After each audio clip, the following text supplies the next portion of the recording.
لم أعتبركم يوما مجرد متابعين، أنتم عائلتي وأكثر. كل لحظة نقضيها معا تعزز من روابطنا وتقربنا أكثر.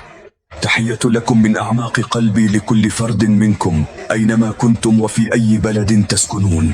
أنتم لستم فقط جمهورا، بل أنتم جزء لا يتجزأ من رحلتي. كلماتكم، دعمكم وتفاعلكم يضيفون على حياتي معنى أعمق ويشعلون في داخلي شعلة لا تنطفئ. فمن أي بلد سترد التحية، ومن أي قلب ستنطلق كلمات الحب والدعم. أنتم العائلة التي اخترتها، والروابط التي بنيناها هي ما تجعلني أشعر بالامتنان كل يوم.